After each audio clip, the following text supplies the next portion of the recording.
ಯಶಸ್ಸು ಅದೃಷ್ಟದಿಂದ ಸಿಗುವುದಿಲ್ಲ, ಅಭ್ಯಾಸಗಳಿಂದ ಸಿಗುತ್ತದೆ. ನಮಸ್ಕಾರ ಸ್ನೇಹಿತರೆ, ನಾನು ಇಂದು ನಿಮಗೆ ಒಂದು ಪ್ರಶ್ನೆ ಕೇಳಲು ಬಯಸುತ್ತೇನೆ. ಒಂದೇ ಕಾಲೇಜು, ಒಂದೇ ಕ್ಲಾಸ್, ಒಬ್ಬರೇ ಲೆಕ್ಚರರ್, ಅದೇ ಪುಸ್ತಕಗಳು, ಒಂದೇ ರೀತಿಯ ಎಕ್ಸಾಮ್, ಆದರೂ ಏಕೆ ಕೆಲವರು ಮಾತ್ರ ಜೀವನದಲ್ಲಿ ತುಂಬ ಮುಂದೆ ಹೋಗುತ್ತಾರೆ? ಅದು ಯಾಕೆ ಕೆಲವರು ಮಾತ್ರ ತಮ್ಮ ಕನಸಿನ ಉದ್ಯೋಗ ಪಡೆಯುತ್ತಾರೆ, ಆದರೆ ಇನ್ನು ಕೆಲವರು ನಾನು ಕೂಡ ಏನಾದರೂ ಅಚೀವ್ ಮಾಡ್ತೇನೆ ಎಂಬ ಮಾತಿನಲ್ಲೇ ಏಕೆ ಉಳಿದು ಬಿಡುತ್ತಾರೆ? ಯೋಚಿಸಿ ನೋಡಿ. ಇದಕ್ಕೆ ಉತ್ತರ ಅವರ ಬುದ್ಧಿವಂತಿಕೆಯಲ್ಲಿ ಇಲ್ಲ, ಅವರ ಅಭ್ಯಾಸಗಳಲ್ಲಿ ಇದೆ. ಪ್ರತಿದಿನ ಮುಂಜಾನೆ ಆರಂಭದಿಂದ ಹಿಡಿದು ದಿನ ಮುಗಿಯುವವರೆಗೆ ಅವರು ಯಾವ ರೂಟೀನ್ ಫಾಲೋ ಮಾಡ್ತಿದ್ದಾರೆ ಅನ್ನೋದರ ಮೇಲೆ ಅವರ ಸಕ್ಸಸ್ ಹಾಗೂ ಫ್ಯೂಚರ್ ನಿರ್ಧಾರವಾಗಿರುತ್ತೆ. ಯಶಸ್ಸು ಒಂದು ದಿನದಲ್ಲಿ ನಿರ್ಮಾಣವಾಗುವಂಥದ್ದಲ್ಲ, ಪ್ರತಿದಿನ ತೆಗೆದುಕೊಳ್ಳುವ ಸಣ್ಣ ಸಣ್ಣ ನಿರ್ಧಾರಗಳ ಮೇಲೆ ಅವಲಂಬಿತವಾಗಿರುತ್ತೆ. ನಾವು ಮುಂಜಾನೆ ಎದ್ದು ಮಾಡುವ ಮೊದಲ ಕೆಲಸದಿಂದ ಹಿಡಿದು ರಾತ್ರಿ ಮಲಗುವ ಮುನ್ನ ಮಾಡುವ ಕೊನೆಯ ಕೆಲಸದವರೆಗೆ ನಮ್ಮ ಭವಿಷ್ಯ ರೂಪುಗೊಳ್ಳುತ್ತೆ. ಆದ್ದರಿಂದ ಈ ದಿನ ಈ ವಿಡಿಯೋದಲ್ಲಿ ವಿದ್ಯಾರ್ಥಿಗಳ ಜೀವನವನ್ನು ಬದಲಾಯಿಸುವ 7 ಅಭ್ಯಾಸಗಳ ಬಗ್ಗೆ ಮಾತನಾಡೋಣ. ಯಶಸ್ವಿ ವಿದ್ಯಾರ್ಥಿಯಾಗಿ ನೀವು ಹೊರಹೊಮ್ಮಲು ಅನುಸರಿಸಬೇಕಾದ ಅಭ್ಯಾಸಗಳನ್ನು ನಾನು 7 ಹಂತಗಳಲ್ಲಿ ವಿವರಿಸುತ್ತೇನೆ. ಪ್ರತಿಯೊಂದು ಪಾಯಿಂಟ್ಸ್ ಕೂಡ ಇಲ್ಲಿ ತುಂಬ ಮುಖ್ಯವಾಗಿರುತ್ತೆ. ಹಾಗಾಗಿ ವಿಡಿಯೋ ಕೊನೆವರೆಗೂ ನೋಡೋದನ್ನು ಮರಿಬೇಡಿ. ಹಾಗಾದರೆ ಬನ್ನಿ, ಸಕ್ಸಸ್ ಸ್ಟೂಡೆಂಟಲ್ಲಿ ಇರುವ ಆ 7 ಅಭ್ಯಾಸಗಳನ್ನು ಈಗ ತಿಳಿಸುತ್ತೇನೆ. ಮೊದಲ ಅಭ್ಯಾಸ, ಗುರಿ ಸ್ಪಷ್ಟವಾಗಿರಬೇಕು. ಸ್ನೇಹಿತರೆ, ನೀವು ಬಸ್ ಹತ್ತುವ ಮೊದಲು ಅದು ಯಾವ ಊರಿಗೆ ಹೋಗುತ್ತದೆ, ಹಾಗೆ ನಾನು ತಲುಪಬೇಕಾದ ಊರಿಗೆ ಆ ಬಸ್ ಹೋಗುತ್ತದೋ ಇಲ್ಲವೋ ಅಂತ ಮೊದಲು ತಿಳಿದು ಆಮೇಲೆ ಬಸ್ ಹತ್ತುತ್ತೀರಿ ಅಲ್ಲವೇ? ಹೌದು. ಒಂದು ವೇಳೆ ತಿಳಿಯದೆ ಸುಮ್ಮನೆ ಬಸ್ ಹತ್ತಿದರೆ ನೀವು ಬೇರೆ ಯಾವುದೋ ಊರಿಗೆ ಹೋಗಿ ತಲುಪುತ್ತೀರಿ. ಹಾಗೆ ಇಲ್ಲಿ ಜೀವನವೂ ಕೂಡ ಅದೇ ರೀತಿಯಾದುದು. ಗುರಿ ಇಲ್ಲದೆ ಓದುವುದು ಎಂದರೆ ದಿಕ್ಕಿಲ್ಲದೆ ಓಡುವಂತೆಯೇ. ಬಹಳ ಜನ ಸ್ಟೂಡೆಂಟ್ಸ್ ಓದ್ತಾನೆ ಇರ್ತಾರೆ, ಆದರೆ ಏಕೆ ಓದುತ್ತಿದ್ದಾರೆ ಎಂಬುದೇ ಅವರಿಗೆ ಗೊತ್ತಿರಲ್ಲ. ಅದು ಯಾರೋ ಹೇಳಿದರು ಅಂತ ಓದ್ತಾರೆ, ಪೇರೆಂಟ್ಸ್ ಹೇಳಿದ್ರು ಅನ್ನೋ ಕಾರಣಕ್ಕೆ ಓದ್ತಾರೆ, ನನ್ನ ಫ್ರೆಂಡ್ಸ್ ಓದ್ತಾರೆ ನಾನು ಓದಬೇಕು ಅಂತ ಓದ್ತಾರೆ. ಆದರೆ ಸಕ್ಸಸ್ ಆಗುವವರು ತಮ್ಮ ಗುರಿ ಕನಸನ್ನ ಮೊದಲು ನಿರ್ಧರಿಸುತ್ತಾರೆ, ಆಮೇಲೆ ಓದಲು ಆರಂಭಿಸುತ್ತಾರೆ. ಅವರು ನಿರ್ಧರಿಸಿರುತ್ತಾರೆ, ನಾನು 5 ವರ್ಷಗಳ ನಂತರ ಯಾವ ಸ್ಥಾನದಲ್ಲಿ ಇರಬೇಕು ಅಂತ. ಅಲ್ಲಿಗೆ ತಲುಪುವ ಕಡೆಗೆ ಪ್ರತಿದಿನ ಶ್ರಮ ಪಡುತ್ತಾರೆ. ಇನ್ನು 2ನೇ ಅಭ್ಯಾಸ, ಸಮಯದ ಬೆಲೆ ಅರಿಯುವುದು. ಈ ಜಗತ್ತಿನಲ್ಲಿ ಎಲ್ಲರೂ ಸಮಾನವಾಗಿ ಪಡೆಯುವ ಒಂದು ಆಸ್ತಿ ಅಂದರೆ ಅದು ಸಮಯ. ಅದು 24 ಗಂಟೆಗಳು. ಶ್ರೀಮಂತರಿಗೆ 24 ಗಂಟೆಗಳು, ಬಡವರಿಗೆ 24 ಗಂಟೆಗಳು, ಟಾಪರ್ಸ್ಗೆ 24 ಗಂಟೆಗಳು, ಹಿಂದೆ ಉಳಿದ ವಿದ್ಯಾರ್ಥಿಗೂ ಸಹ 24 ಗಂಟೆಗಳೇ.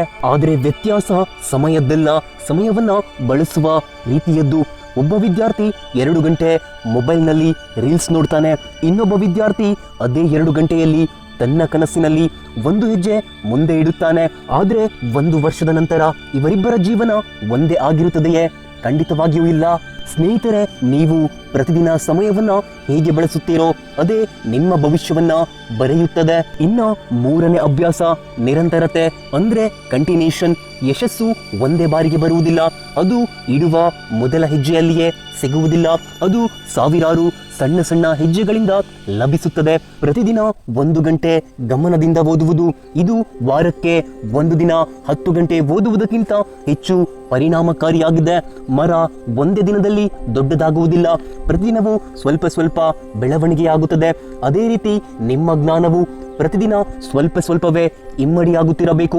ಇವತ್ತು ಓದಿ ನಾಳೆ ಬಿಡಬೇಡಿ, ನಾಳೆ ಓದಿ ನಾಡಿದ್ದು ಮತ್ತೆ ಸುಮ್ಮನೆ ಕೂರಬೇಡಿ. ಪ್ರತಿದಿನವೂ ಓದಿನಲ್ಲಿ ಸಮಯ ಕಳೆಯಿರಿ.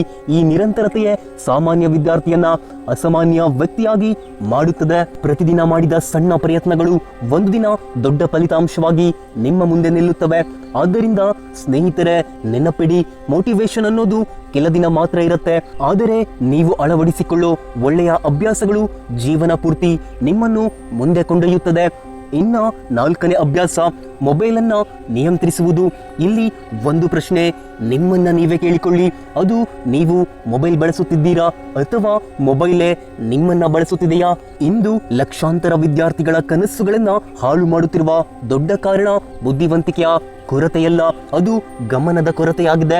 ಓದಲು ಕುಳಿತಾಗ ಮೊಬೈಲಲ್ಲಿ ಒಂದು ನೋಟಿಫಿಕೇಶನ್ ಬಂದರೆ, ಏನೋ ಮೆಸೇಜ್ ಬಂತು, ಸ್ವಲ್ಪ ನೋಡಿ ಬರ್ತೇನೆ ಅಂತ ಫೋನ್ ತೆಗೆದುಕೊಂಡು ಯೂಸ್ ಮಾಡಲು ಶುರು ಮಾಡಿದರೆ 5 ನಿಮಿಷ ಎಂದು ಆರಂಭವಾದದ್ದು ಅರ್ಧ ಗಂಟೆ, 1 ಗಂಟೆ, ಕೆಲವೊಮ್ಮೆ 2 ಗಂಟೆಯಾದರೂ ಆಶ್ಚರ್ಯವಿಲ್ಲ. ಆ ಸಮಯದಲ್ಲಿ ನಿಮ್ಮ ಕನಸು ಮಾತ್ರ ನಿಂತಲ್ಲೇ ನಿಂತಿರುತ್ತೆ. ಇಲ್ಲಿ ಸಕ್ಸಸ್ ಆಗೋ ಸ್ಟೂಡೆಂಟ್ಸ್ಗಳು ಮೊಬೈಲನ್ನೇ ಬಳಸಲ್ಲ ಅಂತೇನಲ್ಲ, ಅವರು ಫ್ರೀ ಟೈಮಲ್ಲಿ ಮಾತ್ರ ಅದನ್ನ ಬಳಸ್ತಾರೆ. ಓದುವ ಸಮಯದಲ್ಲಿ ಓದು, ವಿಶ್ರಾಂತಿಯ ಸಮಯದಲ್ಲಿ ವಿಶ್ರಾಂತಿ. ಈ ರೂಲ್ಸೇ ಅವರ ಗಮನವನ್ನ ಓದಿನತ್ತ ತೊಡಗಿಸಿಕೊಳ್ಳಲು ಸಹಾಯ ಮಾಡುತ್ತೆ. ಇನ್ನು 5ನೇ ಅಭ್ಯಾಸ, ಸೋಲಿನಿಂದ ಓಡಿ ಹೋಗುವುದಿಲ್ಲ. ಪರೀಕ್ಷೆಯಲ್ಲಿ ಕಡಿಮೆ ಅಂಕ ಬಂದರೆ ಬಹಳ ಜನ ಸ್ಟೂಡೆಂಟ್ಸ್ ಹೀಗೆ ನಿರ್ಧಾರ ಮಾಡ್ತಾರೆ, ನನ್ನಿಂದ ಆಗಲ್ಲ, ಸಾಧ್ಯವಿಲ್ಲ ಅಂತ. ಆದರೆ ಸಕ್ಸಸ್ ಆಗೋ ಸ್ಟೂಡೆಂಟ್ ತನ್ನ ಮನಸ್ಸಿನಲ್ಲಿ ಬೇರೆ ರೀತಿ ಪ್ರಶ್ನೆ ಕೇಳಿಕೊಳ್ಳುತ್ತಾನೆ. ಅದು ನಾನು ಎಲ್ಲಿ ತಪ್ಪು ಮಾಡಿದೆ? ಈ ಒಂದು ಪ್ರಶ್ನೆಯೇ ಅವನನ್ನ ಮುಂದಿನ ಹಂತಕ್ಕೆ ಕರೆದೊಯ್ಯುತ್ತೆ. ನೆನಪಿಡಿ, ಇಲ್ಲಿ ಸೋಲು ನಿಮ್ಮ ಸಾಮರ್ಥ್ಯವನ್ನ ತೋರಿಸುವುದಿಲ್ಲ, ಅದು ನಿಮ್ಮ ತಯಾರಿಯನ್ನ, ಅಂದ್ರೆ ನಿಮ್ಮ ಪ್ರಿಪರೇಷನ್ ಯಾವ ಮಟ್ಟದಲ್ಲಿ ಇತ್ತು ಅನ್ನೋದನ್ನ ತೋರಿಸುತ್ತದೆ. ನಿಮ್ಮ ಪ್ರಿಪರೇಷನ್ ಬದಲಿಸಿಕೊಂಡರೆ ರಿಸಲ್ಟ್ ಕೂಡ ಬದಲಾಗುತ್ತದೆ. ಹಾಗಾಗಿ ಸ್ನೇಹಿತರೆ, ಸೋಲಿಗೆ ಹೆದರಬೇಡಿ, ಬದಲಿಗೆ ಅದರಿಂದ ಹೊಸ ಪಾಠ ಕಲಿಯಿರಿ. ಇನ್ನು 6ನೇ ಅಭ್ಯಾಸ, ಆರೋಗ್ಯವನ್ನ ಕಾಪಾಡಿಕೊಳ್ಳುವುದು. ಆರೋಗ್ಯವು ಸಹ ಓದಿನ ಭಾಗವೇ ಆಗಿದೆ. ಕೆಲವರು ರಾತ್ರಿ ಪೂರ್ತಿ ನಿದ್ರೆ ಮಾಡದೆ ಓದುತ್ತಾರೆ. ಕೆಲ ದಿನಗಳ ನಂತರ ಅವರಿಗೆ ಓದಿನಲ್ಲಿ ಕಾನ್ಸಂಟ್ರೇಷನ್ ಸಡನ್ ಆಗಿ ಡೌನ್ ಆಗುತ್ತದೆ. ದೇಹ ರೆಸ್ಟ್ ಕೇಳುತ್ತದೆ, ಮನಸ್ಸು ಫ್ರೀ ಆಗಿರಲು ಬಯಸುತ್ತದೆ. ಆಮೇಲೆ ಓದಿದ್ದು ಕಂಪ್ಲೀಟ್ ಆಗಿ ನೆನಪಿನಲ್ಲಿ ಉಳಿಯಲ್ಲ. ಇಲ್ಲಿ ಸಕ್ಸಸ್ ಆಗೋ ವಿದ್ಯಾರ್ಥಿಗಳಿಗೆ ಒಂದು ಸತ್ಯ ತಿಳಿದಿರುತ್ತೆ, ಅದು ದಣಿದ ಮೆದುಳು ಯಶಸ್ಸನ್ನ ನಿರ್ಮಿಸಲು ಸಾಧ್ಯವಿಲ್ಲ ಅಂತ. ಆದ್ದರಿಂದ ನಿದ್ರೆಗೆ ಇಂತಿಷ್ಟು ಸಮಯ ಅಂತ ಮೀಸಲಿರಿಸಿರುತ್ತಾರೆ. ಒಳ್ಳೆಯ ಆಹಾರ ತಿಂತಾರೆ, ವ್ಯಾಯಾಮ ಮಾಡ್ತಾರೆ, ತಮ್ಮ ಹೆಲ್ತ್ ಬಗ್ಗೆ ಗಮನ ಹರಿಸುತ್ತಾರೆ. ಇನ್ನು ಕೊನೆಯ ಹಾಗೂ 7ನೇ ಅಭ್ಯಾಸ, ತಮ್ಮ ಮೇಲೆ ನಂಬಿಕೆ, ಅಂದ್ರೆ ಸೆಲ್ಫ್ ಕಾನ್ಫಿಡೆನ್ಸ್. ಒಂದೇ ದಿನದಲ್ಲೇ ಯಾರು ಟಾಪರ್ ಆಗುವುದಿಲ್ಲ, ಯಾರು ಒಂದೇ ದಿನದಲ್ಲಿ IAS ಆಗಲ್ಲ, ಒಂದೇ ದಿನದಲ್ಲಿ ಸಕ್ಸಸ್ ಸಿಗಲ್ಲ. ಪ್ರತಿದಿನ ಸ್ವಲ್ಪ ಸ್ವಲ್ಪ ಉತ್ತಮವಾಗುತ್ತಾ ಹೋಗುವವರೇ ಕೊನೆಗೆ ದೊಡ್ಡ ಸಾಧನೆ ಮಾಡ್ತಾರೆ. ಆದ್ದರಿಂದ ನಿಮ್ಮ ಬಗ್ಗೆ ಯಾರು ಏನು ಹೇಳ್ತಾರೆ ಎಂಬುದಕ್ಕಿಂತ ನೀವು ನಿಮ್ಮ ಬಗ್ಗೆ ಏನು ಯೋಚಿಸುತ್ತೀರಾ ಎಂಬುದೇ ಇಲ್ಲಿ ಮುಖ್ಯವಾಗಿದೆ. ಪ್ರತಿದಿನ ನಿಮ್ಮ ಮನಸ್ಸಿಗೆ ನೀವು ಹೇಳಬೇಕು, ನಾನು ಕಲಿಯಬಲ್ಲೆ, ನಾನು ಬೆಳೆಯಬಲ್ಲೆ, ನಾನು ಸಾಧಿಸಬಲ್ಲೆ. ಈ ನಂಬಿಕೆಯೇ ಕಷ್ಟದ ಸಮಯದಲ್ಲಿ ನಿಮ್ಮನ್ನ ಹಿಡಿದು ನಿಲ್ಲಿಸುತ್ತದೆ. ಸ್ನೇಹಿತರೆ, ಯಶಸ್ಸು ಅನ್ನೋದು ಒಂದು ಅದೃಷ್ಟವಲ್ಲ, ಅದು ಒಂದು ಅಭ್ಯಾಸ, ಎಫರ್ಟ್. ಇಂದು ನೀವು ಮಾಡುವ ಕೆಲಸವೇ ನಾಳೆ ನೀವು ಏನಾಗುತ್ತೀರಿ ಎಂಬುದನ್ನು ನಿರ್ಧರಿಸುತ್ತದೆ. ನೀವು ಪ್ರತಿದಿನ 1 ಗಂಟೆ ಓದಿದರೂ ಪ್ರಾಮಾಣಿಕವಾಗಿ ಓದಿ. ಪ್ರತಿದಿನ ಒಂದು ಹೊಸ ವಿಷಯ ಕಲಿಯಿರಿ.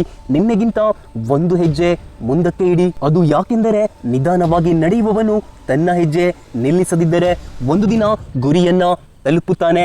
ಈ ವಿಡಿಯೋ ನೋಡಿದ ಮೇಲೆ ನಿಮ್ಮನ್ನ ನೀವು ಒಂದು ಪ್ರಶ್ನೆ ಕೇಳಿಕೊಳ್ಳಿ, ಈ ದಿನದಿಂದ ನಾನು ಯಾವ ರೀತಿ ನನ್ನ ಸ್ಟಡಿಯನ್ನ ಆರಂಭಿಸಬೇಕು, ಹೇಗೆ ಬದಲಾಗಬೇಕು ಅಂತ. ಒಂದು ಸಣ್ಣ ಬದಲಾವಣೆ ನಿಮ್ಮ ಜೀವನದಲ್ಲಿ ದೊಡ್ಡ ತಿರುವಾಗಬಹುದು. ನಿಮ್ಮ ಕನಸುಗಳು ದೊಡ್ಡದಾಗಿರಲಿ. ಒಂದು ದಿನ ಇದೇ ಜಗತ್ತು ನಿಮ್ಮ ಯಶಸ್ಸಿನ ಬಗ್ಗೆ ಮಾತನಾಡುವಂತಾಗಲಿ. ಒಳ್ಳೆಯದಾಗಲಿ. ಸಿಗ್ತೀನಿ ಮತ್ತೊಂದು ಹೊಸ ಮೋಟಿವೇಶನ್ ಕಂಟೆಂಟ್ ಜೊತೆಗೆ. ಧನ್ಯವಾದ.